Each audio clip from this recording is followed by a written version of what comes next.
এনার হলো টিবি রোগ আছে, হাড়ের সমস্যা, কিডনির সমস্যা, টিবি রোগ যা বলে টিবি রোগ, এনার এই রোগগুলো ছিল। আর ওনার মাথার একটু সমস্যা ছিল। আমরা লাস্টটা মধুবাগ নেব। মধুবাগ থাকিয়ে যদি ওনা কিছু টাকা পয়সা মনে করো কালেকশন নিয়ে দেশে চলে যাব।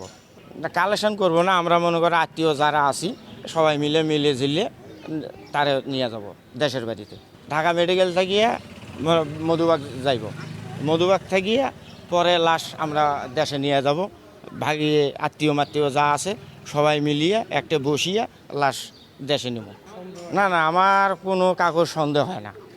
একসাথে বেড়াছি, একসাথে চলছি, একসাথে ফ্রি মাইন্ডে কথা কছি, বন্ধুর মতন ছিল। আমি গাড়িতে গেছি 9টার সময়, আমি এই খবর পাইছি। সিএনজি চালাই আমি। এনার হলো টিবি রোগ আছে, হাড়ের সমস্যা, কিডনির সমস্যা, তারপরে এই টিবি রোগ যা বলে টিবি রোগ, এনার এই রোগগুলো ছিল। আর ওনার মাথার একটু সমস্যা ছিল। যখন ব্যথা বুথা ভাসে তখন কাকু কেউ চেনে না, নিজের মাইয়ে চেনে না, বা রাস্তাঘাটে ভালো মানুষও চেনে না, নিজের পেট নিজেই কানা থাবড়াথাবড়ি করে। ওনার আমার মনে হয় উনি চিকিৎসার কারণেই মনে করে নিজের আত্মহত্যা টানি উনি নিজেই করছে, বুঝছেন কি। আমার হলো যদি আমার লবণ আনতে যদি পন্দা ফুরে যায়, আমি লবণ দিয়ে কী করব? আমার তো ভাতের দরকার।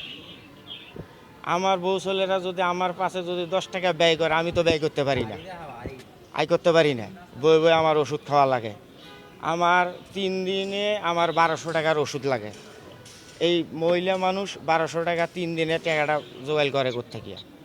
চাকরি তো করে, মানুষের কাছে হাত পাতে হোক আর যাই পাতে হোক আনিয়ে খায়।